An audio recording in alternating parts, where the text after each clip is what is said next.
Live from Studio 2 here at Bloomberg headquarters in New York, I'm Romaine Bostick. And I'm Alex Steele. Do you have your tech party hat on? Tech party hat? Yeah. I thought I put my hat away last week. No, I thought we were done. That's what it is. It's a tech party hat. This is taking a look at where we stand in these markets. We're going to record high on the NASDAQ, record high on NASDAQ 100, record high on the S&P. And guess what? It's all driven by technology. Nvidia at one point breaching is closing high earlier. This is going to be interesting, right? Because we talk about how much juice Nvidia has seen and whether there's enough juice left in that stock.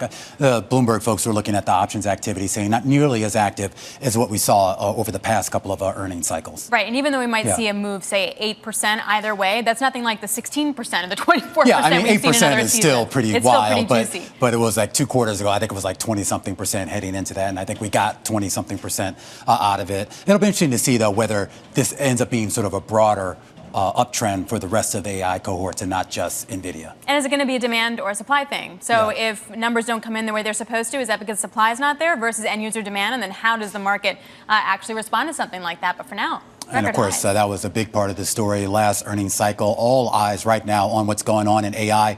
Microsoft trying to stay out in front. Satya Nadella, the CEO of Microsoft, joining us now with Emily Chang. Welcome to our Bloomberg Television and radio audiences. I'm here in Redmond, Washington, with Microsoft CEO Satya Nadella with some big unveilings at Build today. Satya, thank you so much for joining us. You've got a new version of Windows powered by AI that basically means you have your own AI agent on your own device. How will this AI-powered hardware experience be totally different from what we've seen before? First of all, thank you so much for having me, Emily. And it's a really a ground-up, reimagination from silicon. So we have a new SoC that has the NPU. So think about it as we've always had CPUs and GPUs, and now you have neural processing units to, in fact, locally process these AI models. We have 40+ AI models that are local on Windows machines that then are being used by a variety of experiences that we have built into Windows, starting with this photographic memory feature called Recall, which is just phenomenal.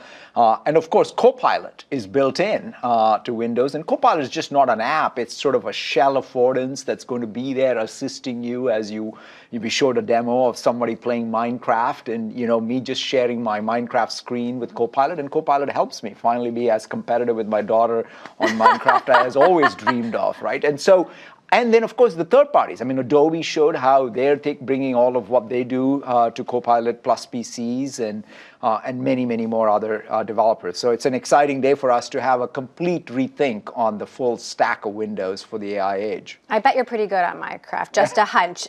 This new feature, Recall, means your computer basically has a photographic memory of everything you do on it.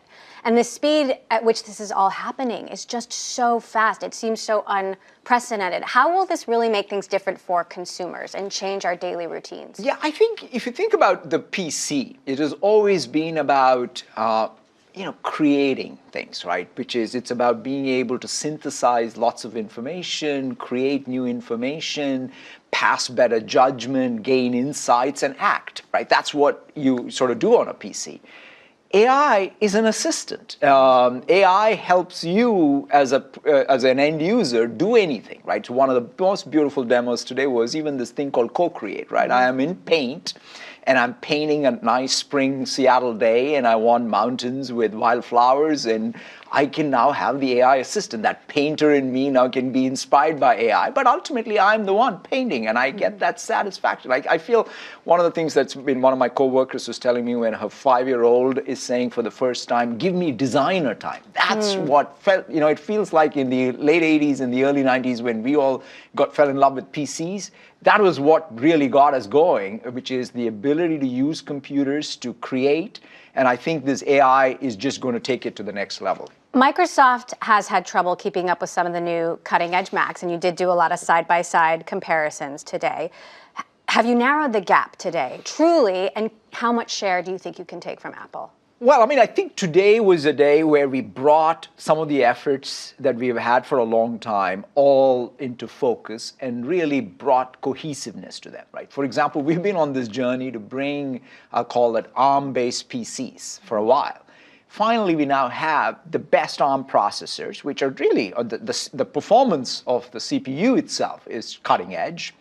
Then you combine it with the NPU and these experiences. I think we are now going to start, just like when it comes to the cloud. Let me take another one, right? Which is when we came from second and became a leader in the AI age on the cloud.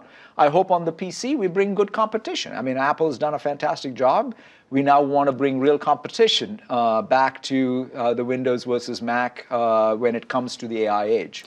You've been doing a lot of unique deals to move quickly. For example, this $650 million investment in Inflection. You hired the team, you hired the co-founder, Mustafa Suleyman. Are you at all worried that regulators are going to crack down on investments in acqui-hires the way they have cracked down on M&A? Like, do you wish you could be buying these companies outright? I mean, look, the regulators have to do what they have to do to make sure that ultimately there's competition, right? I mean, if that is the case, then I think one of the fundamental things that I think all regulators need to stay grounded on is where is competition, what are the sources of competition, and how to foster them. Mm-hmm. To me, that's what we're doing, right? Today, there is formidable amount of competition, right? Whether it is between the big players or the small players, and there's partnerships are also a source of competition. So I don't think that this is about any one company acquiring or not acquiring, but it's about competition. And as long as regulators focused on that, and we focus on it, I think we'll be fine. Microsoft just took a big stake in the Abu Dhabi AI company G42. Brad Smith joined the board. This is a company that at least at one point had ties to China, so there do seem to be some big geopolitical implications here. Is this your play in a tech Cold War? First of all, it is important for us to be grounded in the fact that we're a multinational company, but that also happens to be an American company. So we did this partnership with G42 and the UAE with sort of the real involvement of the U.S. government as well, where the U.S. government has now an assurance program with the UAE, which both the government, it's a state-to-state agreement, and that allowed us, in fact, created the conditions for G42 and Microsoft to come together. But I think it's important for us as a company to be grounded in the fact that we need great partners who then allow us to expand what we are doing globally, right? Because at the end of the day, one of my dreams has always been, Emily, that can the information revolution, perhaps after the Industrial Revolution, was just magical in the sense that it diffused fast around the world. But this intelligence revolution, to me, can even take it even to the next level, right? Which is when people in the Middle East, or whether it's in Asia or Africa or Latin America, can enjoy the benefits of this technological wave. That will going to require real partnerships, and I'm very, very excited about this one. OpenAI is your closest partner in Microsoft history. They just released a ChatGPT app for Mac before Windows, and we're reporting the same is going to happen for the iPhone. How do you balance partnering with them and competing for their attention? First of all, like OpenAI, will decide how to prioritize platforms and how to really go about managing their roadmap. But we're very excited. In fact, I'm thrilled to, today when you saw the launch, we basically took GPT-O and made it part of Copilot. So Windows is going to have some of the latest innovation from OpenAI and the latest innovation from Microsoft built into Windows. So therefore, I'm thrilled about their prioritization of the Mac.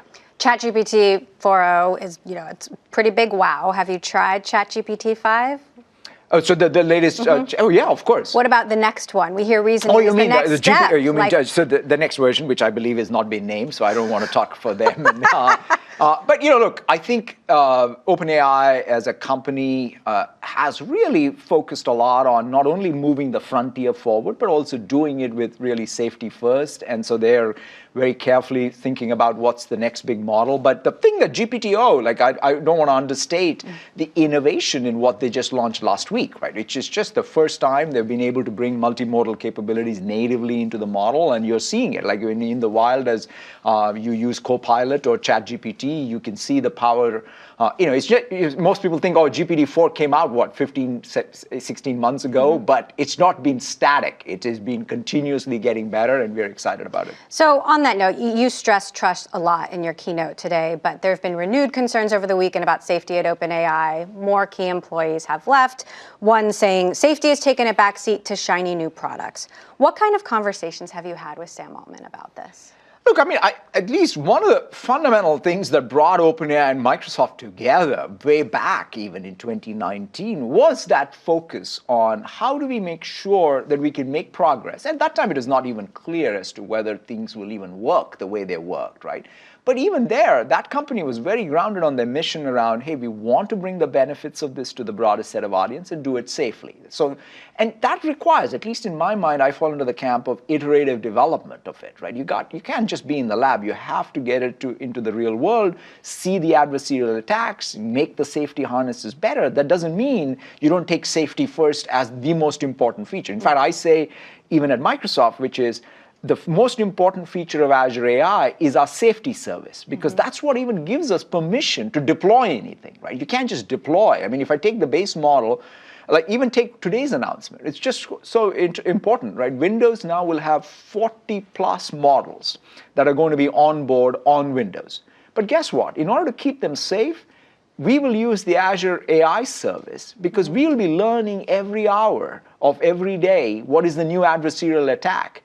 And that knowledge, that learning will keep all the AI models safe, because the next jailbreak that happens, we'll learn about it and make sure that that doesn't happen on the local model. And so that's, I think, the only way we're going to keep AI safe. All right, Microsoft CEO Satya Nadella, thank you so much for joining us. I'm going to send it back to you guys, and thanks to our Bloomberg television and radio audiences. Thank you so much.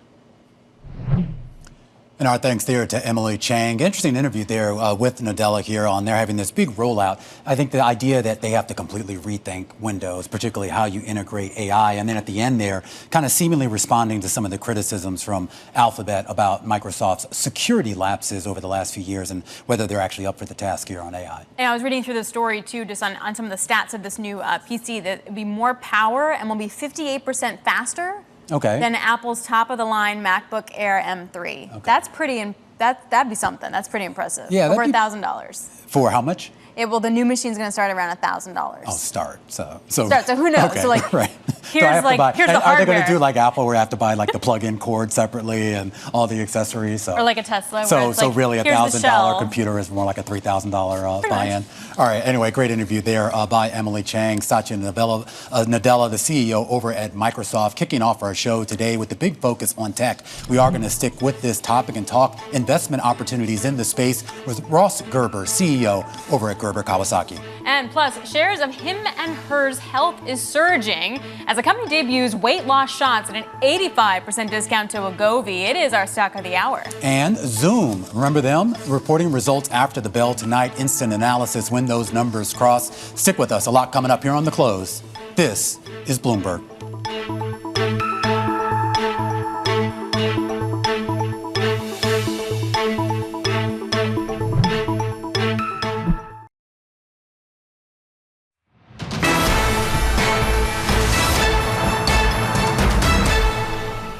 This is a great example of how you have an ecosystem of companies coming together along with all of these incredible innovations in GPUs and compute, and storage and networking, and all the AI models and software companies that are utilizing all this power.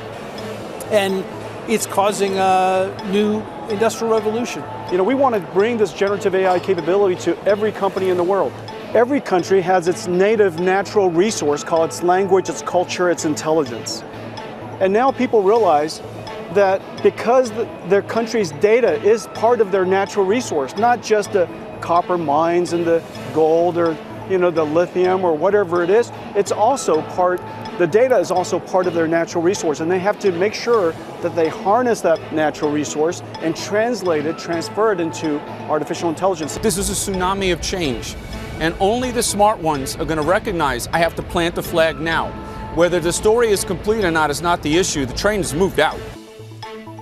Any better lineup, the CEOs of Nvidia, Dell, and ServiceNow speaking with Bloomberg's Ed Ludlow just in the last hour about the future of tech and AI. And Ed joins us now from the Dell World Conference in Las Vegas. Ed, I gotta say, it was a fantastic roundtable you had for quite a long time. To just get them out there and talking and get their minds going was really incredible. Nice job. What were some of your biggest takeaways from that conversation? Well, I think like everything's been about Nvidia, right? And the story around generative AI has been the tens of billions of dollars that's been spent putting GPUs or AI accelerators into data centers. And those data centers are run by just a few companies, AWS, Microsoft Azure, and Google Cloud. But Dell is kind of back among the big names. And in summary, the story seems to be that Jensen Huang and Nvidia have no experience selling AI infrastructure to smaller companies, everyone else that's left. And they kind of need Dell to do that, and they're kind of finding their place in the next phase of the build out that we'll see in AI infrastructure. And I am curious, when you talk about Dell's strategy specifically here, is that primarily to small businesses, or are they also trying to capture individual users like me and you?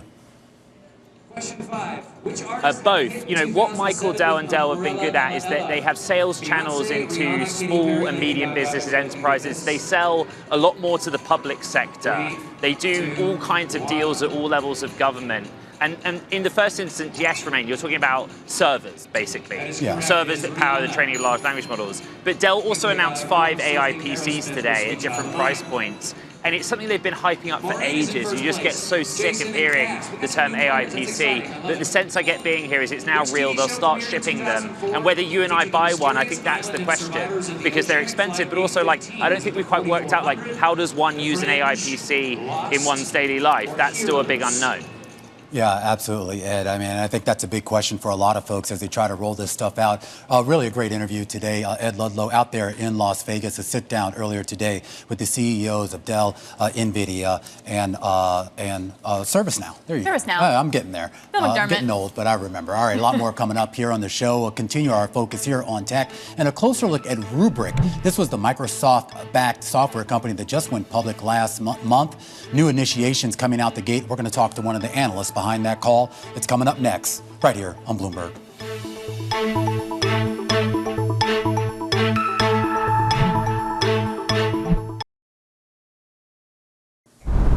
All right, some breaking news for you. Sprout Social founders are in talks for a go-private bid. This is according to Reuters. So Sprout Social is basically a social media management and intelligence tool for brands. That stock has been hurt since its peak back in 2021. It's down a whopping 77%. And apparently that company, the founders, are in talks to go private. That's according to Reuters. The stock popping up by 9% on that news. Romain? All right, thanks, Alex. Let's do our top calls right now. This is where we take a look at some of the big movers on the back of analyst recommendations. And we're going to start off today with Ulta Beauty, a price target cut over at Piper Sandler to $505 from $595, this ahead of next week's earnings report. Now, the analyst over there, Corinne Wolfmeyer, cautious about Ulta's near-term results, given the stepped-up competitive pressures from the likes of Sephora, off-price stores, as well as e-commerce players. Nevertheless, she's going to keep that overweight rating for now on the stock pending what we learn next week. Those shares lower on the day by about 3%. Next up, there's another price target change ahead of an earnings report, this time for Nvidia, but it's to the upside. Barclays boosting its target on the stock to $1,100 from $850. The analyst, who also has an overweight recommendation, says he's seen more than $1 billion in additional upside for data center revenue. He also says concerns about a possible air pocket in the middle of the year, according to him, are seemingly overblown. Nvidia shares having a decent day, $275 higher on the day, $950 is your price. The analysts ending thing, and we're going to end things right now here on Rubrik, the Microsoft-backed software security company that went public last month. A number of analysts starting coverage on the stock with mostly buy ratings, and that includes one over at Truist. The analyst there, Joel Fishbein, likes the company's approach to data security and cyber disruptions. He sees potential to grow revenue by at least 40% through 2026. Those shares, though, fractionally lower on the day, and those are some of our top calls. We do want to stay on that last call, stay on Rubrik, and stay on Joel Fishbein. He joins us right now, analyst over at Truist, to talk about the initiation here on the day. A lot of optimism, Joel, right now around this stock, and given its pedigree with Microsoft, and given all the attention right now around cybersecurity and AI, a 40% growth target, that looks reasonable to you? Absolutely. Thanks for having me. Rubrik's in a unique position. It's not only about cybersecurity, but it's also about data protection. And data protection's on the heart of everybody's minds. You guys reported a lot about what happened at United Health with almost every person's medical records have been exposed. It's cost the company over, close to $1.3 billion in losses. And cyber resilience is where the market is right now. It's only a matter of time before companies get breached, and how you're going to protect that data. And that's where Rubrik sits in the middle of cyber security and data protection. Hey, Joel, the majority of brokers initiated coverage with a buy or buy equivalent. The ones that didn't just said, hey, look, wait for a better entry point. What's your counter to that? My counter is that I think this is going to be, we're in print about $1 billion in revenue in FY26. I think this could be a $3 to $4 billion revenue company over the next, 5 years. And I think this is a multiple compounder. I don't want to get too cute to when I pick my entry point, but I think there's significant amount of upside to this company. They're growing customer growth at a 20% clip, and they're going after some much larger businesses. And this is a must-have technology. So I don't want to be too cute about where I pick my entry point. I think this is a long-term winner, and we'd be aggressive buyers right here. Well, just to kind of piggyback off that, Joel, I don't think anyone doubts the technology or even doubts the need. I do have a question, though, about competition. There are a lot of players in this space trying to do exactly what Rubrik is doing. I kind of understand how they can differentiate themselves. But when you look a couple years out, do you worry at all about some of those other players maybe taking a cutting into its business? I always worry about competition, and they should as well. As you mentioned, Microsoft's a backer of this company, but this is a big problem, and a lot of companies are going to try to solve it. Fortunately, a lot of the companies that were doing data protection haven't innovated, the Dells and the Veritaases of the world, and IBM to some extent, and that's where Rubrik's getting market share. But over time, there's other companies that are out there that have cutting edge technology that will certainly be players in this space. So it's not going to be a winner take all market. And that always worries me. I do believe that it's a $30 billion market. These guys will get somewhere between 20 and 30% market share. It'll be a big company, but there will be others. And it's a very good point. What was that, the total addressable market? How much did you say? So the way we've done it is it's about a $30 billion market, and that takes into two or three actually factors. Number one is legacy workloads that need to become modernized for the cloud. Number two is the amount of data growth. You touched on it in your opening remark, but about AI. AI is generating a tremendous amount of data. That all needs to be protected. Mm-hmm. And the third is the number of net new applications that are out there. We estimate there's going to be 300 to 400 billion applications developed over the next 10 years. Yeah. They're all going to need protection as well. So it's a big market, big problem to solve, and Rubrik's in a great position. Hey, Joel, thanks a lot. Really appreciate it. Thanks for jumping on. Joel Fishbein over at Truist. Thank you very much. Coming up, we'll stay with tech. We'll turn stock markets make or break at earnings this week. Nvidia, more on the broader tech market with Ross Gerber, president, co-founder, and CEO of Gerber and Kawasaki. This is The Close on Bloomberg.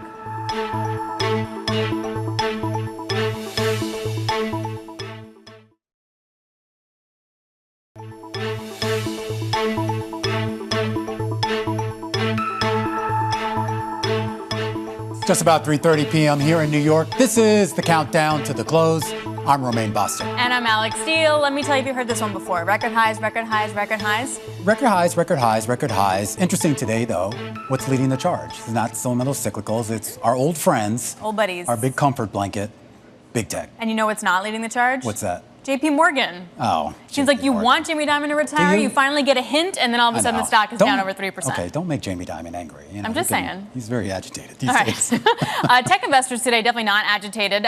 You got the record highs thanks to tech and Nvidia. Earnings for Nvidia on Wednesday, capping off a solid quarter for tech stocks, keeping the Mag 7 ahead of the rest of the pack. So joining us now for a deeper look on how to invest in tech is Ross Gerber. He's president, co-founder, and CEO of Gerber Kawasaki, which oversees $2.2 billion in investments, and they range from technology to clean energy, consumer discretionary to media. Ross, really great to get your perspective. Do the numbers from Nvidia on Wednesday, will they help or hurt the tech rally we've seen?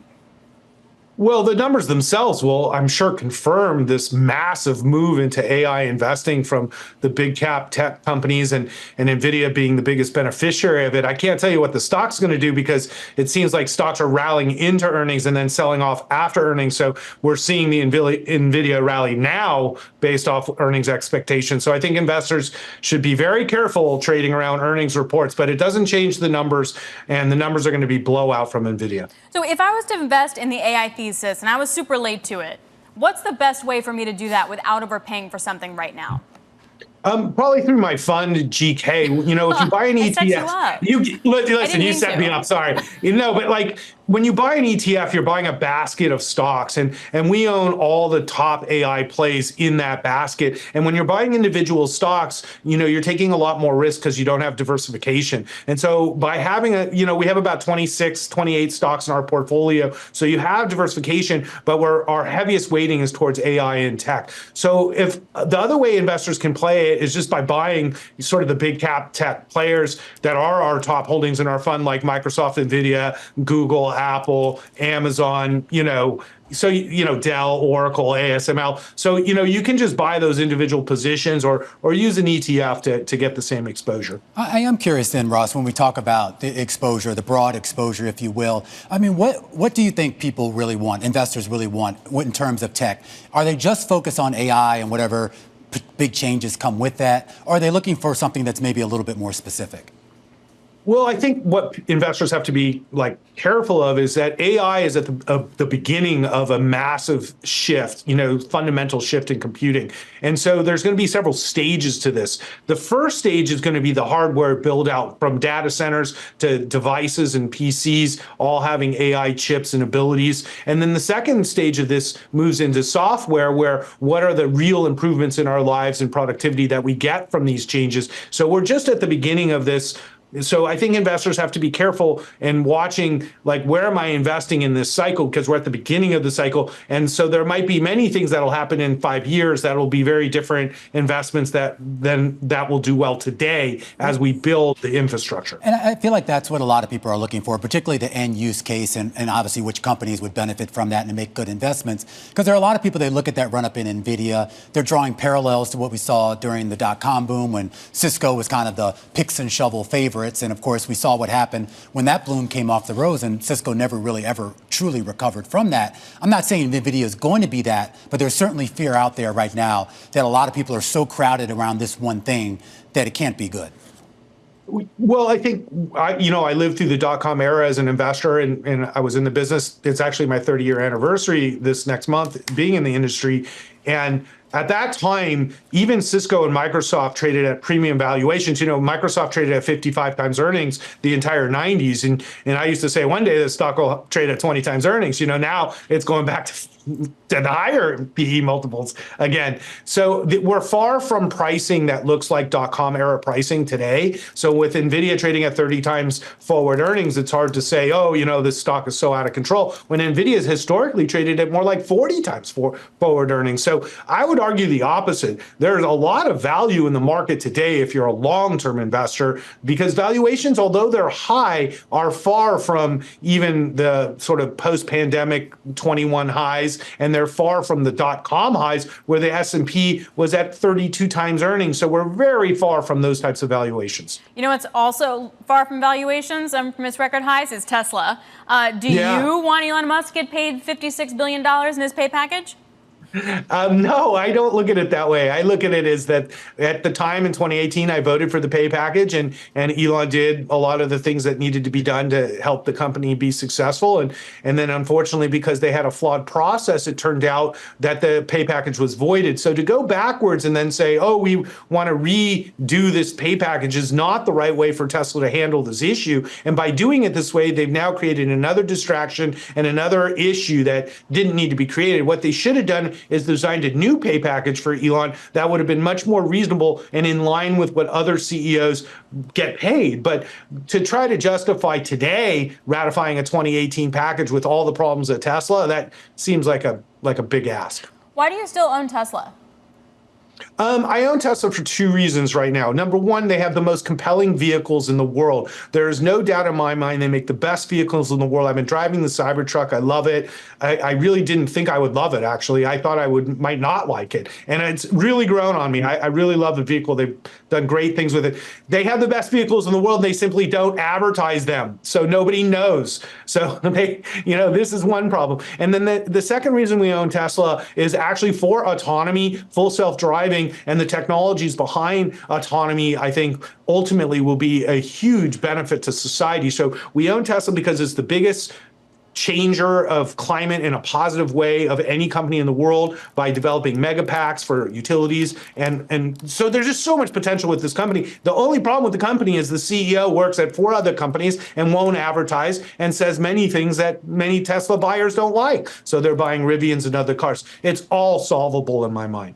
All right, all solvable. Interesting, though, too, Ross, another company that pops up under the GK radar, and that is your investments that you have right now in Disney and Netflix, much bigger holdings, certainly on Disney, than what you have for Tesla here. What is the bull case right now, specifically for Disney?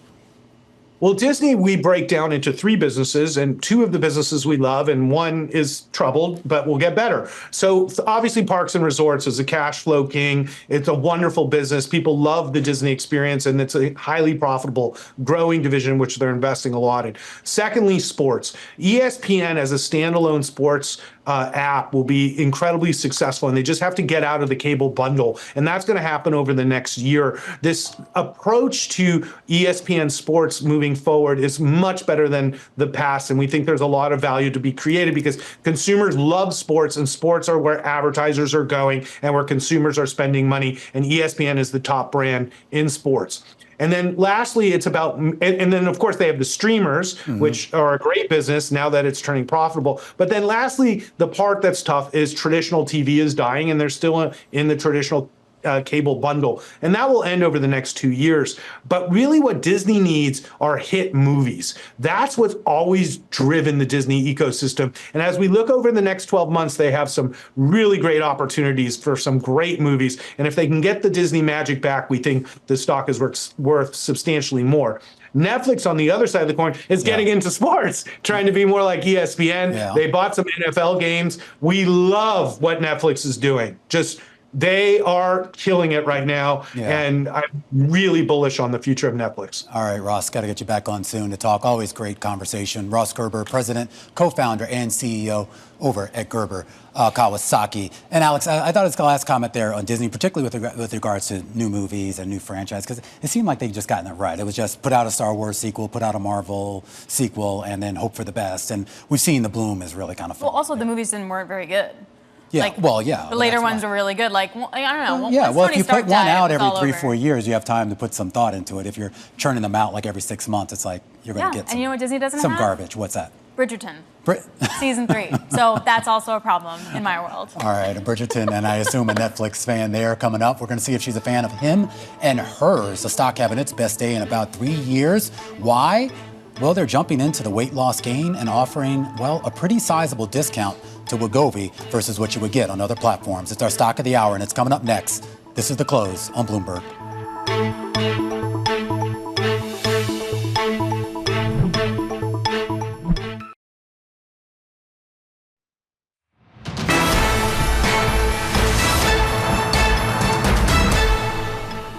All right, time now for our stock of the hour. A closer look at Hims and Hers Health. The share is up more than 20% here on the day, one of the biggest intraday moves in about 3 years. This after the telehealth platform announced plans to cash discounted weight loss injectables.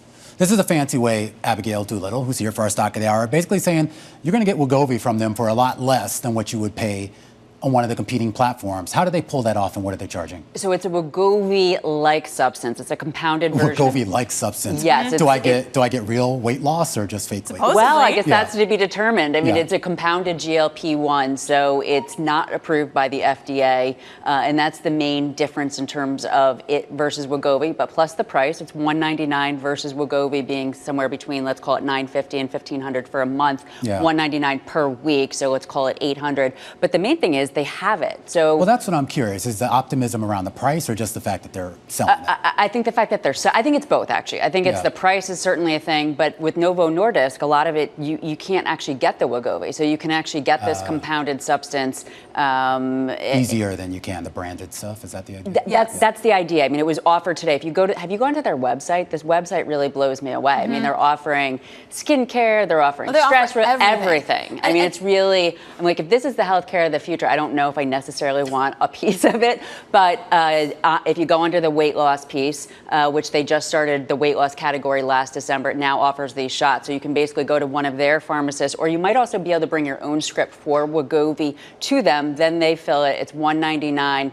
I think that the biggest question, though, is are people going to feel safe using it? Because it's not approved by the FDA. Yeah, and this is the thing with compounded drugs, is that usually what they did, like with Viagra, is they got the generic and then sold Viagra really cheap, and that's how they made their name, right? Well, you can't have a generic yet for the weight loss drugs. So the compound idea is you take a little bit, so you take it, but maybe you substitute one or two things. Make it. And you can do that. The government's letting you do that because they can't get the supply from the likes of Novo Nordisk. Yes. I wonder what the adoption is. I can make an argument that people will be scared, but also the argument that, hey, I want to lose 10 pounds, sweet. So I think that people are probably going to go with that wanting to lose 10 pounds. But the FDA is saying you really should. They did detect problems back in January with, I think, 2 cases of the substance. I think it's called semaglutide. There was adverse effects. And they're saying that folks should really wait for the FDA-approved version. But I think that, to your point, they're going to want to lose weight, and they're going to just go for this. It's cheaper. So I think you have all these effects. They're saying that by the end of 2025, their weight loss revenue will be $100 million. And they were even talking about this beforehand. This is not a surprise to analysts or the street that they're coming out with this, but the uptake, we'll see. All right, Abigail, thanks a lot. Great stuff. Bloomberg's Abigail Doolittle joining us there. All right, we're going to count you down to the closing bells with Carol Schleif, a Chief Investment Officer over BMO Family Office. Get her take on these markets at record highs. This is Bloomberg.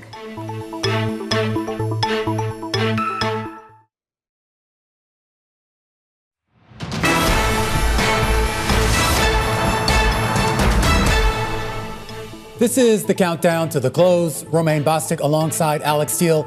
10 minutes until we get to those closing bells. A mixed day on the street, though, but tech stocks doing a pretty good job. Yeah, the NASDAQ 100 and the NASDAQ still at record highs. The S&P fading a little bit here. It's really the push and pull. Ironically, yes, tech, but also banks dragging the indices a little lower. But then you also have cruise lines, Norwegian Cruise, best performing stock in the S&P, then followed by its peers on better than expected demand. Who would have thunk it? Absolutely. Increase, of course, in that forecast, giving investors a little bit of optimism there. One of the biggest gainers out there, and we should point out the S&P oscillating between that record high set last week and a potential fresh record high today. A lot of questions, though, exactly about the disconnect between what we're seeing in the stock market and the economy. I had a chance to pose that question to the CEO of BNY Mellon, who shared his view. Take a listen. The U.S. economy has surprised to the upside over the course of the past year or so. We've seen that with inflation being stickier. It's kind of a nice problem to have because it's really been the manifestation of the fact that we're benefiting from a whole bunch of different things in the U.S. right now. And now, not everybody's been participating in it, but for the 60% of Americans who participate in the stock market, there's been a psychological boost there when they see those new highs, and that contributes to spending, and there's a circular process here which feeds back to inflation. And that was Robin Vince, the CEO of BNY Mellon, and I had a chance to catch up with him last week. Joining us today here to kick off the week is Carol Schleif, Chief Investment Officer over at the BMO Family Office, to help us count down to those closing bells. And Carol, I want to get to this idea about the difference between what we are seeing in a stock market that has now reclaimed some of those record highs, and I guess the other parts of this economy sort of disconnected from the S&P 500 that, at least on the surface, appear to be struggling. Is this at all in conflict with each other? Not necessarily. It's really important to remember that the stock market per se isn't the economy, and the stock market does try to anticipate what's coming in advance. And if you think back a year or so, so many of the different business owners in particular, and a lot of CEOs were hunkered down preparing for a recession, and we just didn't see that. And so part of this is catch up for the stock market as opposed to discounting the future. But as your prior guest, the commentary from BNY noted, there's a lot of really positive fundamentals underneath this economy, not the least of which is consumers in decent shape. Yeah. Yes, they're showing some fraying at the edges, if you will, but the employment and the fact that a lot of people, either housing values are up or stock market's up. So a lot of people are participating in this. And you could kind of see that in some of the data, Carol. But I'm curious as to how you feel when you hear people talk about a potential stagflation scenario. Do you sort of scoff at that, particularly given what we actually saw back in the 70s with real stagflation? Yeah, having grown up in the 70s and lived through that, this is not that stagflation in terms of you need stagnant growth, and we're not seeing the stagnant growth. We've got a lot of things going on underneath. We did have a bout of inflation, but it was lasting inflation back from the 70s into the early 80s, and we're not seeing that. Yes, it's sticky around the 2.5%, 3.5% range, but it's not that 9, 10, 11% range that we saw back then. So you've got better growth, lower inflation, even though if it's not quite as low as the Fed wants to see it. So we just don't buy into the stagflation scenario, and we actually think we would characterize it more as an economy coming off the rapid boil and coming down just to a nice simmer. So the economy just basically landing in a non-aggressive, bad way at the end of the day, Carol. So how do you best play that? Like, you just kind of ride it out? How do you find value in that? I think there's places to find value around the globe. A lot of the focus has been on the United States, but there's also places internationally to look. There's lots of different asset classes, and there's a way to lean into the growth aspects of the market and still put some ballast in your portfolio by owning fixed income, especially because you're getting paid to own that fixed income. We do think one of the biggest dangers is to sit with too much cash on the sidelines, because when the Fed does get around to starting to lower rates, those money market funds, which are a pretty safe, attractive place to be right now, we'll start seeing the yields crushed on those in pretty short order as the Fed does start to eventually bring rates in. So there's lots of ways to be constructive with your portfolio, and a lot of different industries to look at, different segments of the economy, different public and private places to be. There's a lot to do. Mm-hmm. Yeah, no, I'm sure. So let's get to tech for a second, because tech is what making the record now. We have Nvidia on Wednesday. Is it going to be a buy the rumor, sell the news kind of thing? We'll see with Nvidia's earnings, and I'm not necessarily able to comment on individual stocks, but that segment in general, spending on data centers isn't going away, spending on training that data, and so finding the companies that have rich databases or data sets and the ability to train that AI.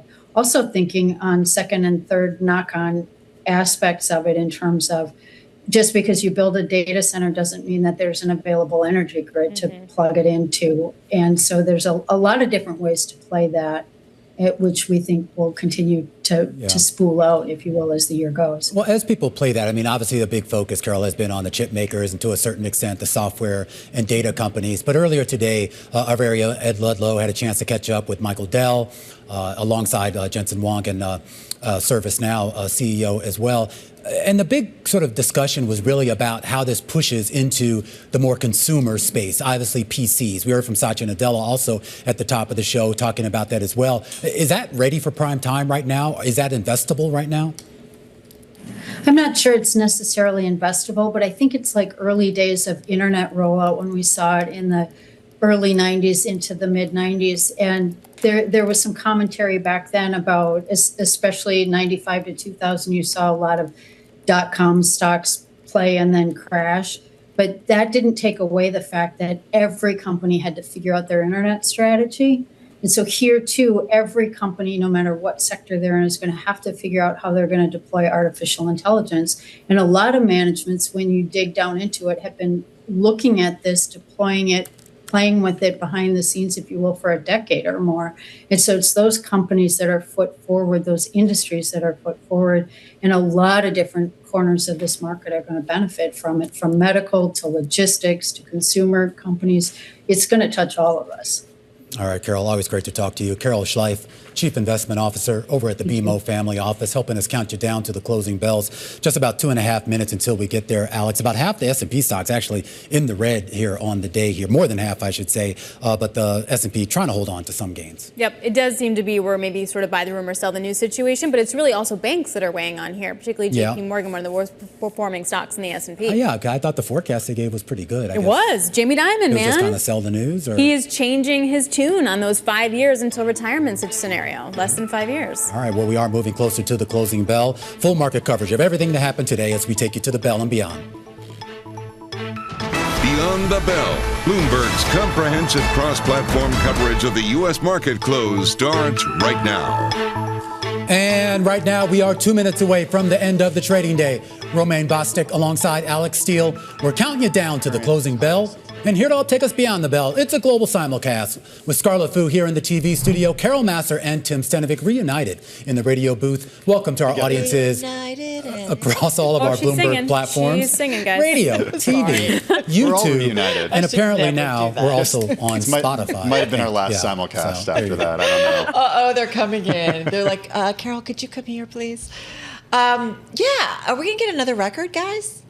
I don't know. We're fading a little bit, aren't we? Yeah, we're fading a lot, right? It feels like from where we were earlier, it feels like, I don't know, are we just getting a little tired, quite a run up this year, or just waiting for Nvidia? Again, we're always waiting for something. I mean, Abigail was in here earlier, and she said just the past few days, everybody's been waiting for Nvidia. Just such little volume, such little action, small moves, Scarlett. Everybody's just waiting for Wednesday. Everyone's just waiting for Wednesday, but let's not forget that either we're at record highs or near record highs, and it's not just for U.S. stocks. You also have the MSCI All Country World Index set to close at a high if it does end up positive. Gold and copper at record highs. So there's a lot of money being put to work. There's a lot of liquidity out there, frankly. I took pictures of some guy on 59th Street with like these huge copper pipes, and I took a picture. I said, I'm not taking you. I just want to take the copper pipes because copper's really expensive. And he looked at me like, go away, little girl. Just go away. I mean, there's a lot to say about both of those two things, but instead I will talk about Norwegian Cruise.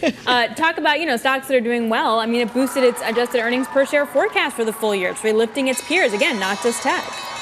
All right, we're getting the closing bells here in New York. A mixed bag all around with the Dow Jones Industrial Average losing roughly about 200 points on the day. That's a loss of about 0.5% here.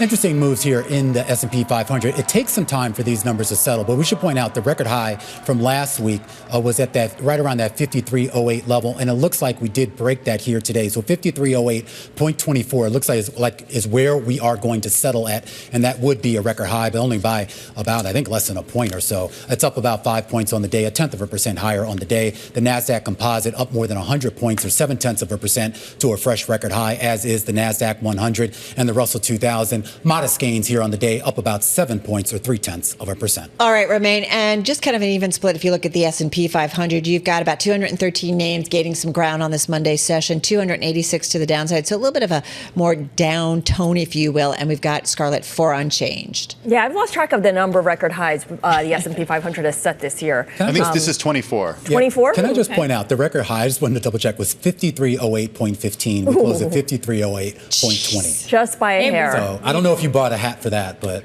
that would be impressive if you. I would just need Post-it notes for the last two, numbers after the decimal point. That's 100% true. All right, let's take a look at the sector movers here, because a pretty mixed day when you look at how many sectors finish in the green versus how many in the red. Let's start with the gainers, since we did close at a record high. Infotech, and that's really Jabil that leads the way there. 1.3% higher. Communication services also gaining, but just by 1/3%. Industrials also finishing in the green.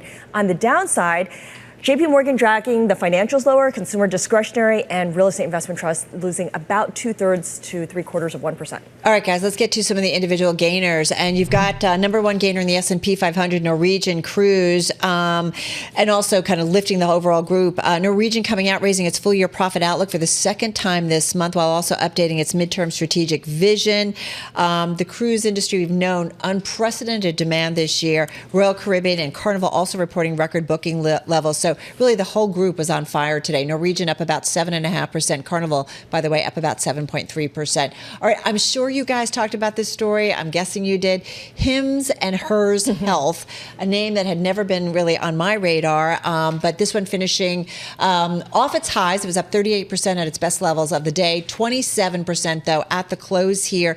This is a company that basically is offering a similar treatment with the same active ingredient as Wegovy, but for $199 a month. It has to do with compounding, and when there's a short supply, which there are of these diet drugs, they're able to kind of create something very similar. Don't give away the whole story, because we're supposed to talk about this in a few minutes. Okay, I'm not going to give it away. Please. But anyway, an outperformer in a big way. Nvidia earnings on Wednesday. This one an outperformer today, folks, up 2.3%. I'm sorry, what's the whole story? Now I'm intrigued. You're going to have, You're going to have to wait, Romaine. That's called a tease. Okay, all right. All right, there you go. Nvidia up 2.3%. Got earnings on Wednesday. Barclays increasing its price target on the stock. The broker saying it sees more upside for data center revenue compared to current estimates. So, yeah, we're all waiting for Nvidia. Nvidia, and Scarlett mentioned J-Bill. It was up about 5.5% in today's session, top in the S&P 500 earlier. The manufacturing services company confirming its previously provided fiscal third quarter projections for profit and revenue, and it also named a new CEO, some changes in the C-suite. So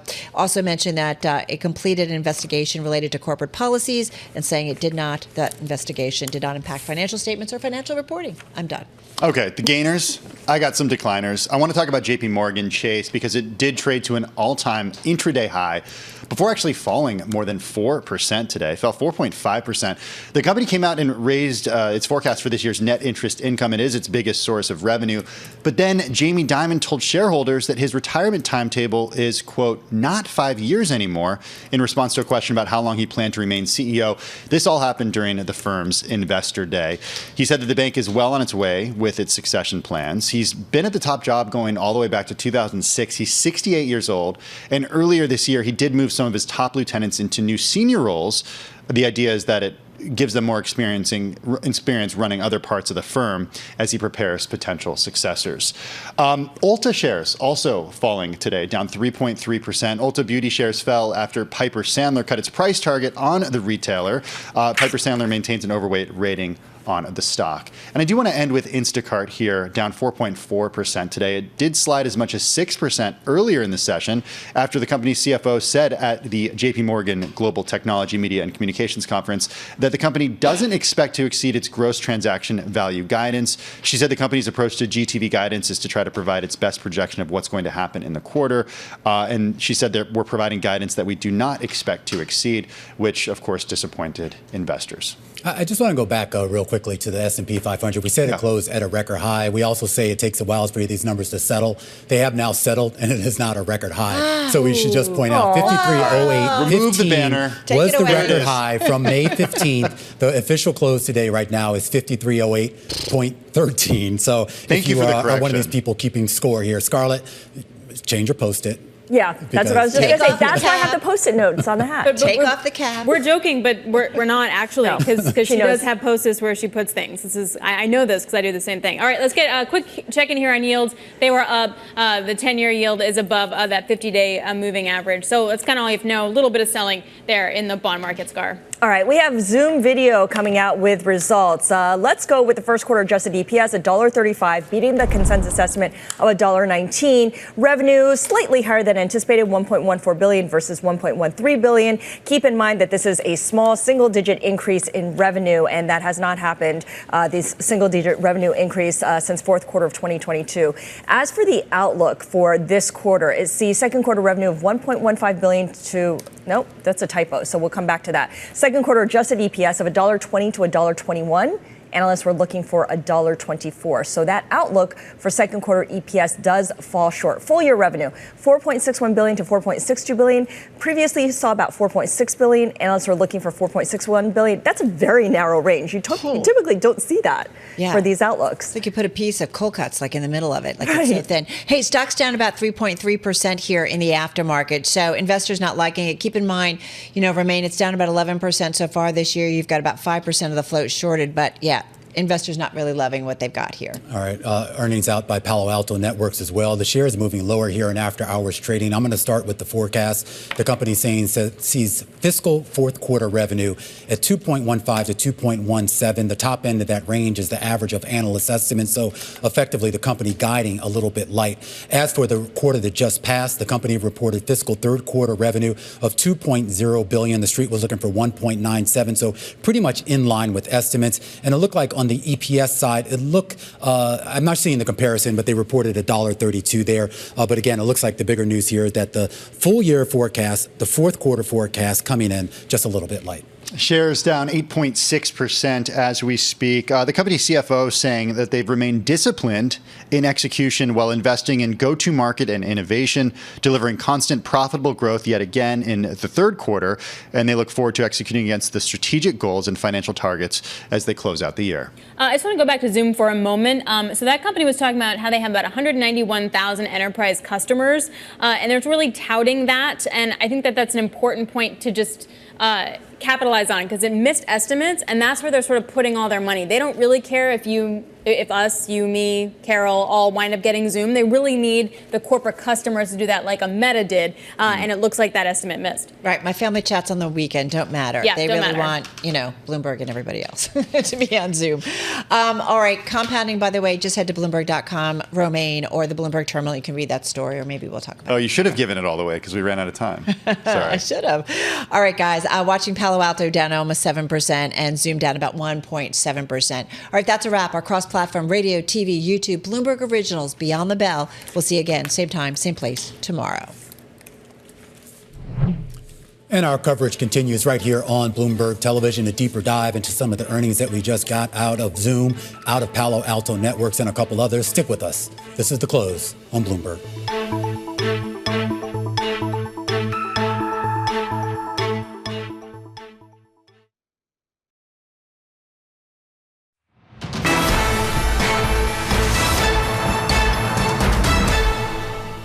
Welcome back to The Close. I'm Scarlett Fu. And I'm Romaine Bosick. Interesting start to the week, Scarlett. A mixed bag for the major U.S. equities. The Dow, of course, which hit that 40,000 last week, moving a little bit lower today by about 0.5%. And look at the S&P 500, 5308. We were joking about it earlier, coming in below that all-time high by just a fraction of a point. It looked like it was going to close at a fresh record high. Nevertheless, not really to be had today. That could change in a big way later this week when we get those earnings out of Nvidia. We'll see if that provides a broader boost for the market. Meanwhile, take a look at the big boost that we're still seeing over in China. The Hang Seng Index continues to move higher, and the tech-specific indexes in Hong Kong and in mainland China also moving higher as people rush back into that. Meanwhile, the commodity space, a lot of activity there. I think Scarlett referenced this a little bit earlier. You take a look at copper, 10,889. At one point, it did break above 11,000 here on the day. Nevertheless, trading at a record high. And of course, everyone now talking all about that. And then here in the middle, I was taking a look at the travel and tourism names here. One of the big movers today out there, Scarlett,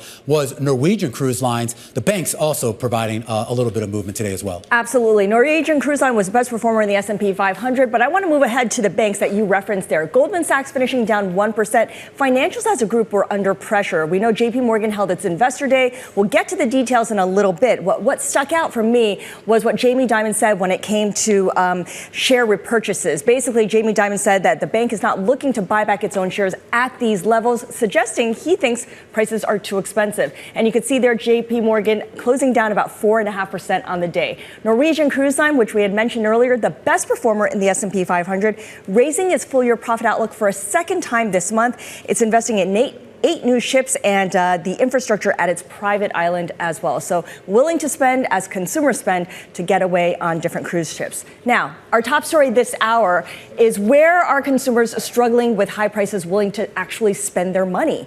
Plenty of companies are making a play for their dollars. McDonald's will introduce $5 meals. Target plans price cuts on thousands of items, both brand name and private labels. And Walmart has been an undisputed winner, raising its full year forecast as wealthier shoppers trade down. Now, department store owner Macy's and specialty retailer Urban Outfitters will be getting their chance to present their strategies when they report earnings this week. Romaine? All right, Scarlett, let's turn back to some of those earnings that crossed the wire just a while ago. Zoom, the shares oscillating between gains and losses here after it forecasted adjusted earnings per share for the second quarter guidance that missed the average of analyst estimates. Let's talk to one of the analysts covering this stock, Michael Turrin, senior analyst over at Wells Fargo, joining us right now. He has an underweight rating and a $70 price target on the shares here. Michael, I was looking at the numbers here. The growth obviously that this company had seen coming out of the pandemic has clearly faded. But is there any hope that we could see a turnaround here? Anything encouraging? Well, the management team mentioned last quarter that Q2 is when they were expecting the model to rebound. So I think that's what investors are waiting for. I don't see much in Q1 initially that supports that forming much quicker. I think the metric investors are likely wrestling with here is the dollar-based net expansion rate for enterprise customers is down to 99%, which means that customers are renewing at a lower rate than where they started a year ago.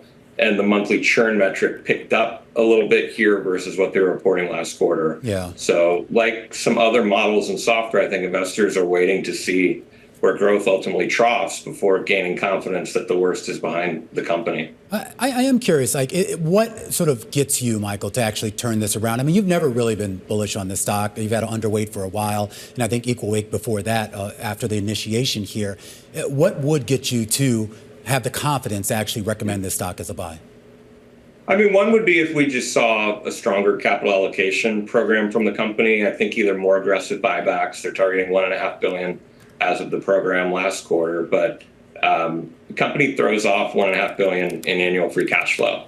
The company has $7 billion in cash on its balance sheet, and the market cap is somewhere around 20. So a signal from the company with a more aggressive buyback would be, one thing we're watching for, or just the opportunity to acquire something and take advantage of consolidation. We've seen a lot of software companies take advantage of the fact that cost optimization is very top of mind for decision makers. So were there to prove another product set, something else for Zoom to sell into that we were excited about. I think the thing the company does have is very strong brand recognition, a fairly active audience of users who use the product fairly regularly. Yeah. It's just the challenge they're facing of capturing the market overnight.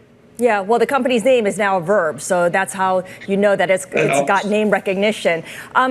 Here's the thing. Meta Platforms said last week it would shut down its internal workforce workplace communications tool and use Zoom's software, Zoom's hardware, and Zoom's systems as its replacement. Is that the beginning of more companies following in Meta's footsteps, or was that a one-off, do you think?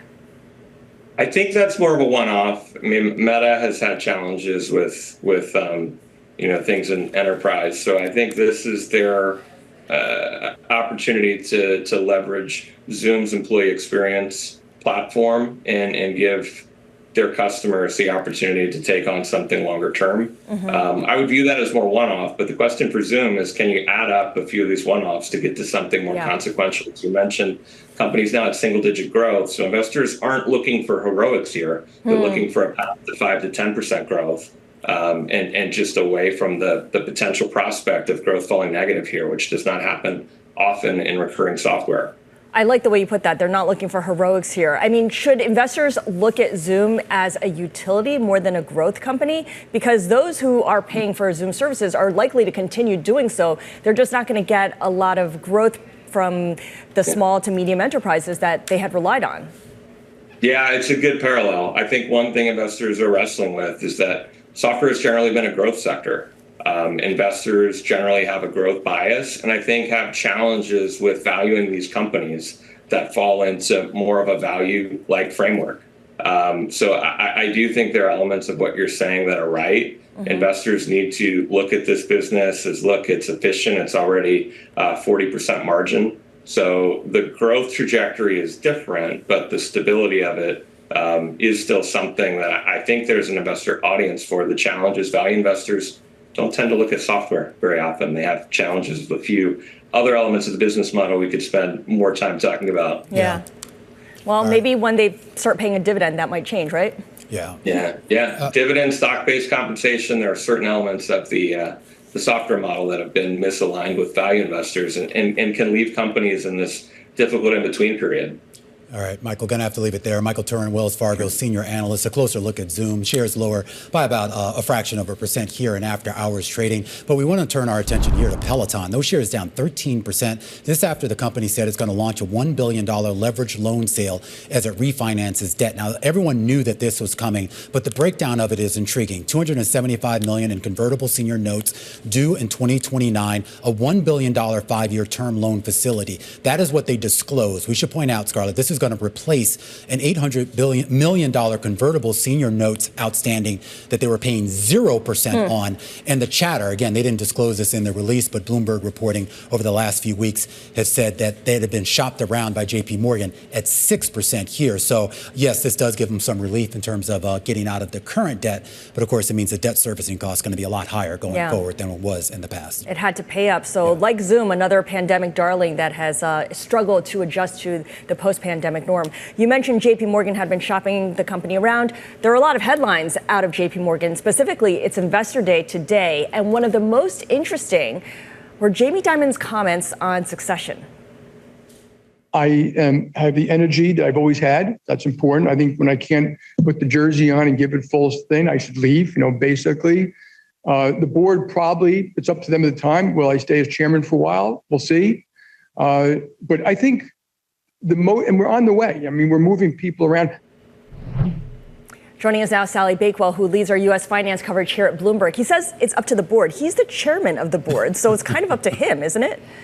Yes, I guess. I don't know. I think it is up to the board. I mean, it was an interesting morning. Jamie Dimon has never really pulled his punches, but he seemed to throw even less caution to the wind today, particularly on the matter of succession as well as regulation and buybacks. And if you look at what he said on succession, it was interesting because for quite a long time he has had this kind of joke whereby whenever he's asked if he's going to retire or how long he'll remain as CEO, he says about 5 years. And now he is about 2.5 years through a retainment package. And today, when he was asked the question, how long does he expect to stay? And we saw him answer it just then. He also said that 5-year timetable is not really on the table anymore. I thought that was the most interesting thing, the fact that he said that so definitively. I am curious of why there would be such a market reaction to this. I mean, we all knew this day was going to come eventually. There's been a lot of chatter about some of the management changes they've made at the top, who their successors would be here. So why would the market be this rattled by this? I think it was a combination of this, because indeed the market has expected this for a long time. It sort of reshuffled its top lieutenants earlier this year to give some of its senior executives experience running some of its bigger operations. But I think the market was also reacting to his comments about buybacks, because the bank said that, it does expect to perhaps do increased buybacks. It said that earlier this morning, but Jamie Dimon sort of tempered those expectations somewhat by saying that he doesn't expect to do a lot of buybacks at the current prices. Yeah, so even Jamie Dimon thinks prices are too high. Is that the takeaway here?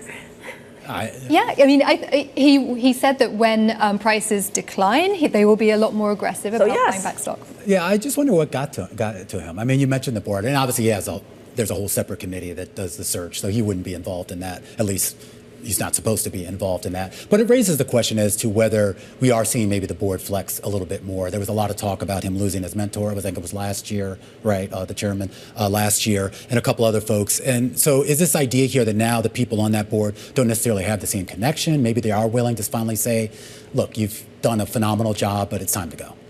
I think no one probably really wants Jamie Dimon to go, but he's the longest running CEO on a Wall Street bank currently since the financial crisis. He's in his 18th year. He started in 2006. I think the question has loomed so large over the industry for so long, as it has among other Wall Street banks too. Yeah. And he's probably at age 68 realizing that he does have to address it because maybe he's just tired of answering the question. Maybe so he's just tired like, of answering finally, the question. I'm just going to retire. Next time around, 2.5 years, he can say another 5 years, and then we start the clock all over again, right? Sally, thank you so much. Sally Bakewell covering finance for us here at Bloomberg News, leading our coverage there. Now, we mentioned Jamie Dimon. We're going to talk about the top 3 movers and shakers at the center of the day's biggest stories outside of Jamie Dimon. This is The Close on Bloomberg.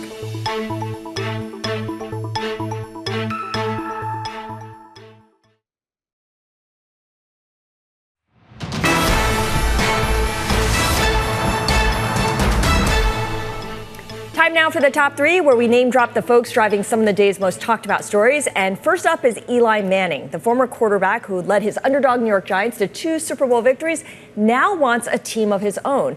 His private equity firm, Brand Velocity Group, is hoping to take advantage of potential changes to NFL rules that would allow PE firms to buy minority stakes of franchises. And of course, this is Bloomberg reporting. It has not yet been confirmed by the NFL, but certainly they're moving in that direction, Romain. Yeah, and we talked about that last week. This opens the door, and I guess who wouldn't want to have Eli Manning as part of their ownership team? Another person I'm keeping an eye on is Michael Sonnenschein. He just stepped down as the CEO of Grayscale Investments. It's going to be replaced by Pete Mintzberg from Goldman Sachs. That change going to be coming in August. Yeah, and officially he's doing this to pursue other interests, but that just opens the door to more questions. He's been there for 10 years. I mean, I don't know. Should he stay for 18 like Jamie Dimon? He's young.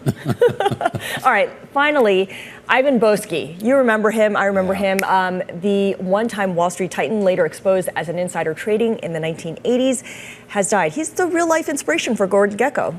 Yeah, I mean, that whole greed is good speech that you saw in that movie is directly attributed to a speech that apparently gave to graduates of California. Though I think he later tried to say he never actually said that, but I think it's on the record. Mm-hmm. But it should be pointed out, I mean, look, he had a phenomenal career. I mean, before he got in trouble.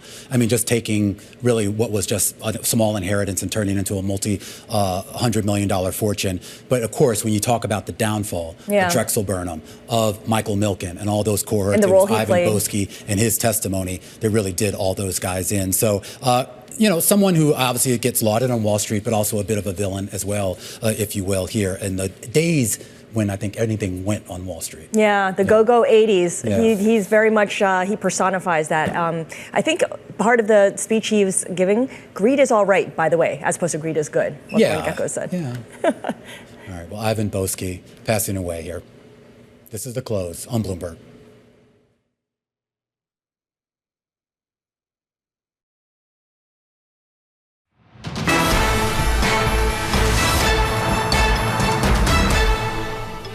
All right, let's go back in history. On this day, all the way back in 1873, U.S. patent number 139-121 was issued to a Latvian immigrant, Jacob Davis, and a German-born businessman named Levi Strauss. It was for an improvement in fastening pocket openings. As mundane as that may sound, the invention being patented was for metal rivets designed to hold indigo denim waist overalls together, what we now know today as blue jeans. The problem and the solution began with Davis, a tailor in Reno, Nevada, who kept fielding customers who wanted the pockets of their work pants reinforced to prevent rips. It was a simple problem and a simple solution. Davis realized that a thicker material secured with metal rivets would be more durable for the laborers, the farmers, and the miners who were the primary wearers of denim at the time. In need of money, though, he reached out to Strauss, who was selling cloth in San Francisco and at the time agreed to pay the $68 in patent fees. Now, to be sure, Davis and Strauss technically didn't invent blue jeans. The phrase itself traces all the way back to the Renaissance and the French bleu de jaune, which was a reference to the blue fabrics imported from Italy. And that brings us to our question of the day. Blue jeans, as a phrase, was uncommon to use until the 1950s. Prior to then, denim pants, whether they were stopped at the waist or went all the way up to the torso, were referred to overalls or bib overalls, a catch-all term for workwear. But the change in vernacular was largely tied to a change in perception of the product. The first batches of Levi's were initially popular as work pants, but the introduction of that iconic 501 style helped denim cross over from utilitarian to casual. The transition to fashion accelerated further after World War II as U.S. soldiers sporting the brand around the globe captivated the aesthetic sensibilities of a burgeoning leisure class. It didn't hurt that Hollywood stars like James Dean and Marlon Brando prominently sported Levi's in movies, giving the pants a cultural credibility at the time when baby boom era and the accompanying affluence was beginning to take off.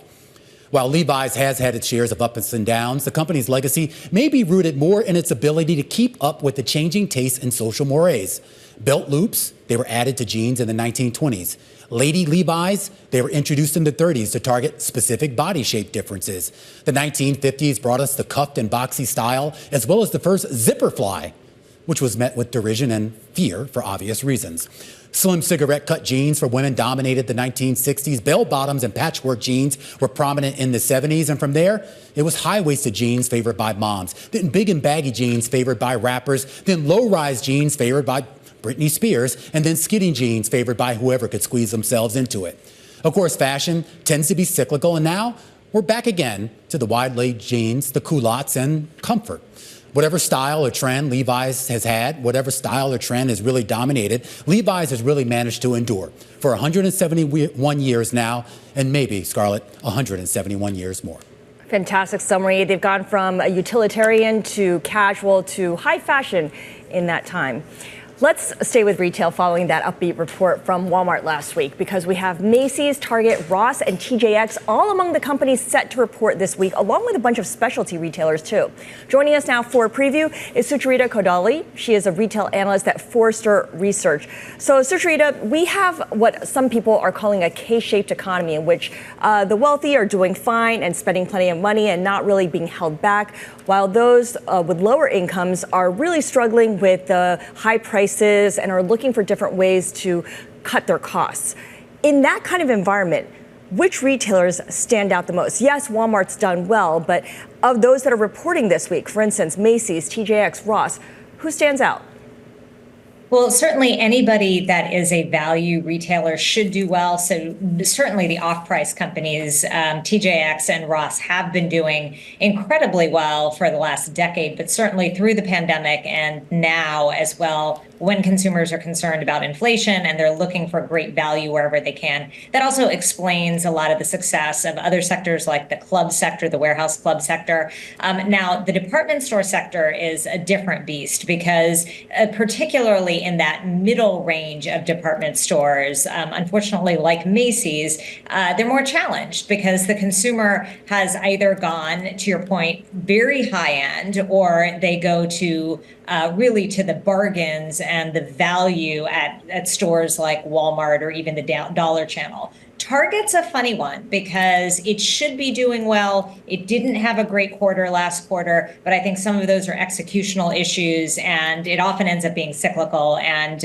if it doesn't recover this quarter, I do expect probably in the next 12 months for it to have stronger quarters in the future. Okay, so I think it's interesting that you point out Target should be doing well. The strategy is there, but the execution may be something it needs to fine tune. For someone like Macy's, a department store chain, what is the strategy? Well, they are really challenged by, I think, some other external factors, namely the potential for a buyout. Sure. And whenever you have a scenario like that, that creates uncertainty among the employees. And you have also lots of anything that could be an investment in the future or improvements to the store experience or the website experience, they may be put on hold. You also have some of your best talent potentially leaving because they don't necessarily see a future for themselves. So anytime you have rumors like that and you don't actually have, kind of an answer, right. It creates a lot of uncertainty and that certainly creates problems. But Macy's in general, they've been challenged for some time. I mean, really, the truth is that the consumer tends to purchase a lot of those products now in alternative venues, and that can be anywhere from Amazon to Walmart to higher end department stores and even brands themselves like Nike. So those are some of the challenges that Macy's has. Well, I'm curious, though, too, here, just about the model overall. I mean, not just with Macy's, but obviously Nordstrom's going through some issues, and you have some other department stores that are really trying to figure things out, including your former employer at Saks. And I am curious that when you sort of draw on the experience that you had working, for Saks and Toys R Us and a couple others that I'm forgetting here, you talk about this idea of how to make that experience palatable, how to make it I guess, fun enough in a way and worthwhile enough in a way to get people in the door. Does that playbook from years past, because I feel like they're just trying to repeat that playbook, does that even apply in this day and age? Well, it can, and certainly there are experiential retailers that still continue to thrive. I would argue that Lululemon is in that club. There are absolutely other stores like Lush Cosmetics, and certainly in the cosmetic space, companies like Ulta that have done pretty well creating exactly that. The challenge, I think, for Macy's is that many of the brands that they may have found success with in the past, like the apparel brands, the brands like Nike, Adidas, many of them have their own direct-to-consumer now, and that poses a challenge to getting some of that prime inventory that consumers really want. So they end up being reliant on private label, which is good because there are high margins in private label. But private label is also heavily, they're products that are widely available elsewhere. And, you have these apparel competitors in the form of Shein and Temu now that are also hurting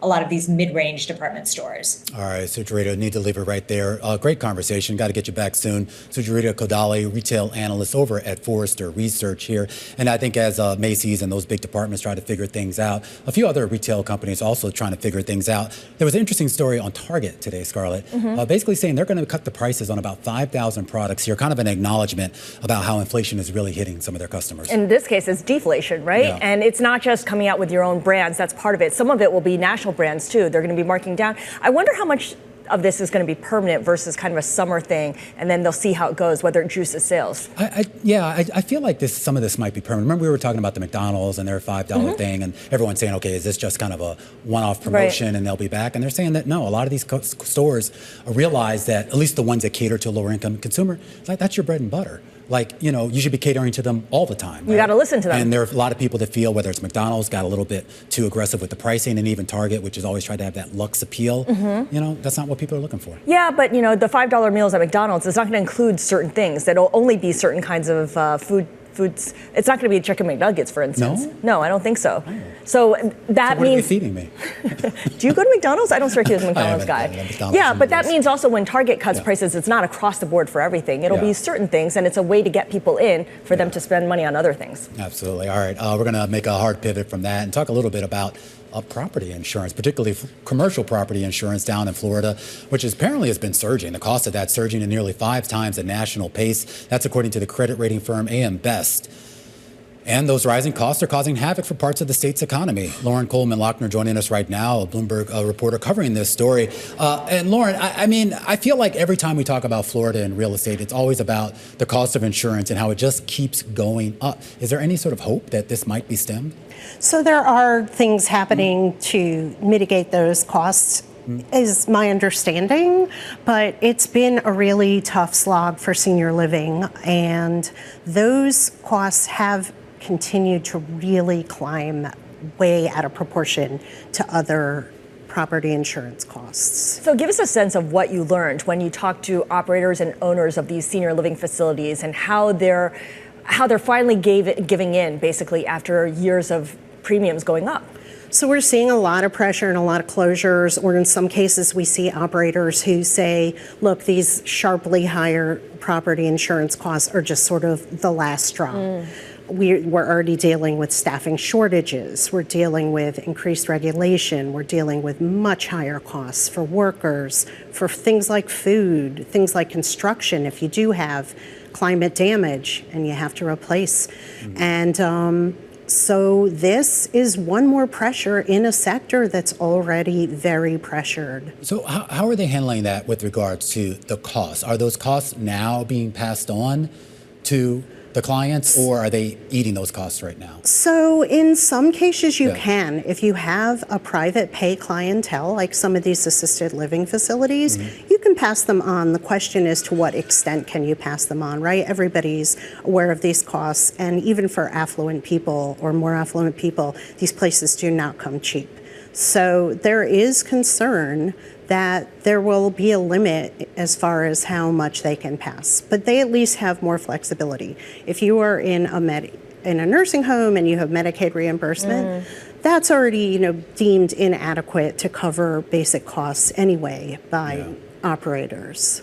All right, Bloomberg's Lauren Coleman-Lochner, thank you so much for bringing us this story. And of course, this raises all kinds of questions about if you had planned to go to Florida to retire, or if you're on the cusp of retiring in Florida. What do you do? How do you position yourself? Well, that's the thing that's so compelling to me, because you would think that the government would see this and say, we got to fix it. Because at some point, I know what you're getting at, some of these companies are just going to have to leave. Right? And with it comes the retirees. I mean, obviously, where do you go? You want to go someplace warm, but I don't know, maybe Carolinas or somewhere else can offer something that Florida can't, but I don't know if we're at that critical state yet. Well, maybe enough billionaires are coming in that the departure of several thousand senior citizens won't be as much of a hit. I don't know. Yeah, we all know they pay their fair share of taxes, so that should help, right? Oh, yeah, absolutely. All right, let's take a look at how markets closed on the day. You said we almost got to record high, but we didn't quite get there, did we? Yeah, this was heartbreaking. I mean, 5308.20, I think, is what I thought we were going to close at. We dropped down to 5308.13, which is just a fraction of a point below that all-time high. Okay, so we have to save the rally caps for another day. I included the Magnificent Seven. The good thing is, if the market goes up tomorrow, it's got to be a record high. Right? Yes, it will be. I mean, as long as it gains at least 0.07, right? Nvidia reports earnings on Wednesday, and of course there's anticipation ahead of it. Not much going on in the bond market, and gold, record high. There you go. There's something with a record. All right, we'll be back in a moment. This is The Close on Bloomberg.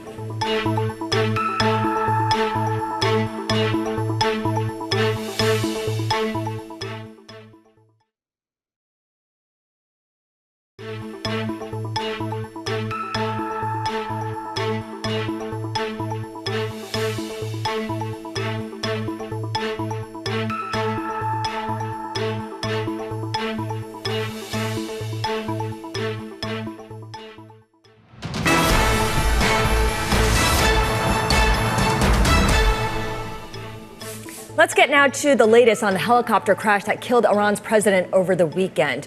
The state news agency out of Iran says a technical failure was responsible for the helicopter going down in a foggy, mountainous region of northwest Iran. 63-year-old Ibrahim Raisi was an ultra-conservative cleric and widely seen as a candidate to become the country's next supreme leader. His death comes at a time of heightened conflict in the Middle East. So joining us now from Washington is Bloomberg Balance of Power co-anchor Joe Mathieu. Joe, there's been a lot of reporting on this as we try to figure out what happened. Has the U.S. responded to this in any meaningful way? Yeah, well, I guess it has responded in an official way. I'll put it that way. It's been actually a rather subdued response from the government as a whole here, a subdued and I'd say qualified response, because when we do hear from people, there's a little bit of background that's required. Remember, we're talking about someone who the administration associates with human rights abuses and the repression of the Iranian people dating back years. The administration did issue an official statement by way of the State Department expressing, quote, official condolences over Raisi's death. And that became a big topic of conversation at a State Department briefing with reporters today. Wanted to know what official condolences mean. A spokesman named Matt Miller said a lot more about it, including this, that we regret any loss of life. We don't want to see anyone, he said, die in a helicopter crash. But that does not change his record as a judge or president of Iran. And the fact is that he has blood on his hands, unquote. Pretty stark reference from the podium today. We've heard a lot more from Capitol Hill, as you might imagine, where lawmakers feel a little bit easier to speak. But the fact of the matter is this is not going to prompt a change in U.S. policy toward Iran. Well, that's what I am curious about one thing, Joe. There's been a lot of talk about Raisi's relationship with Saudi Arabia and whatever modicum of stability, whether real or just perceived, that relationship helped in the Middle East.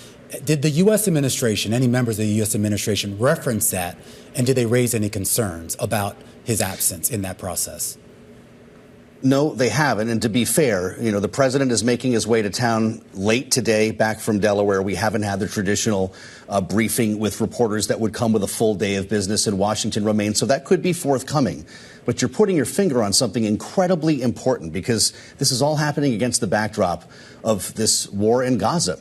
And there are big questions about whether normalization with Saudi Arabia can even occur or be considered until and unless there is a ceasefire, which suddenly we seem a lot further away from. So you're talking about an issue that's being discussed in the back rooms at the State Department and at the White House, and not publicly, at least yet with reporters. All right. Well, we'll certainly bring you any information once we do get it publicly. You can catch all of that coverage right there on Balance of Power with Joe Mathieu and Keely Lines. That airs every day at 5 p.m. Washington time. Scarlett, and there's certainly a somewhat delicate dance here. Yeah. I mean, there's certainly not a lot of love outside of Iran for Raisi, given what he would know that he was involved in.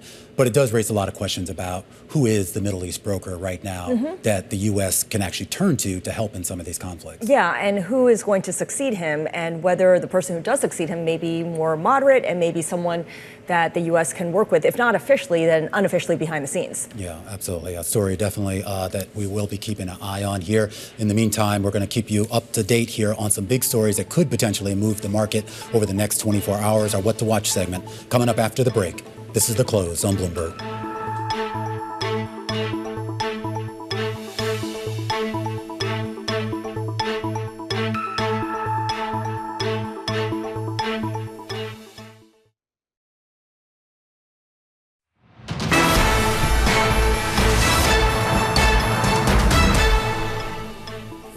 All right, some breaking news right now on the FDIC here in the U.S. Now learning that the head of the FDIC plans to step down from the agency. Grunberg had been under fire for several reports about the conduct of some members of the FDIC. Several members of Congress, including Sherrod Brown and others, had called for his resignation. We're now learning directly from the FDIC, Scarlett, here, that Grunberg does plan to step down from the agency once a successor is confirmed. Yeah, there was a lot of reports about a broken culture over at the FDIC. And of course, several congressional hearings didn't help matters either as everyone takes a closer look at what's been allowed to fester at this regulatory agency. We're going to try to get you some more details on that. But once again, the big news earlier today was Sherrod Brown, who heads the Senate Banking Committee, saying that Martin Grudenberg should step down. And now we get confirmation from the FDIC that he will indeed step down once they find a replacement for him. All right, we want to push ahead here to some of the big events over the next 24 hours, and that includes lots of Fed speak. 5 Fed members spoke today. We're expecting 5 more tomorrow. Anna Wong, Bloomberg Economics chief U.S. economist, joining us right now. Are we going to learn anything from the 5 tomorrow, Anna, that I didn't hear, that I heard from the 5 today? Like, what's going on here? We certainly have a lot of Fed speak coming out, and I think the most notable information today is what Loretta Mester said. She said that she's one of the median FOMC participants who penciled in 75 basis point of rate cuts this year and in the last SEP. And we're just a couple of weeks out from a new SEP. And she just said that she will likely to be writing down less than 3. And so that means I think that's a critical piece of information, because I think that the best you could get from the median is now just 2 rate cuts. Yeah, that's a good point. Of course, the timing of when those rate cuts begin is like a parlor game, because you don't want it to be too close to the election either. We've got those 5 Fed officials speaking tomorrow: Barkin, Waller, Williams, Bostic, and Barr. Of those, who is likely to be saying something that would surprise you the most? I would say Waller has a heavyweight in moving the market as well as leading the intellectual trend within the Board of Governors, and whether he could back Powell's dovish tone is a very interesting thing to listen for tomorrow, because we did hear that Powell is very dovish. Yeah. Whether Powell would support saying that the rate cut is still the baseline this year would be an interesting thing to listen for. All right, Anna, always great to talk to you. Anna Wong, Bloomberg Economics chief U.S. economist, with the setup nicely set up here for what to watch tomorrow. That includes the Fed speak that she was just talking about, Barkins, Williams, Bostic, some of the big speakers there. But we also, Scarlett, get some economic data tomorrow at 8:30 a.m. Yeah, not a lot. This is the only data point on the calendar, the Philly Fed non-manufacturing activity index. It's so market moving that we don't even have an estimate of what it's likely to come in at. So I think once we get past that, we'll move on to earnings. Okay, so you're not going to be awake at 8:30 for that. You might not be waiting awake. for bated breath for that. All right, we are getting earnings tomorrow, and that includes, before the bell, some big companies, including Macy's and Lowe's. Yeah, Macy's, of course, is the big one, because what's going to happen with this company? It's fending off or it's courting M&A proposals. We don't know how it's going to respond just yet. And, of course, it needs to execute on its whole strategy, right? Yeah. Lowe's, we've already get a sense of what it's going to say because of Home Depot and Urban Outfitters, specialty retailers. Yeah, Urban Outfitters as well. And I think there's one more thing we got to keep an eye on, too. We heard from Satya Nadella earlier today, exclusive interview with Emily Chang. Well, he's going to be speaking tomorrow at that Microsoft Build conference. Yeah, keynote speech at 11:30 a.m. All right. Thanks for joining us here on The Close. Scarlett and I will be back tomorrow. But stick around. Balance of Power coming up next, right here on Bloomberg.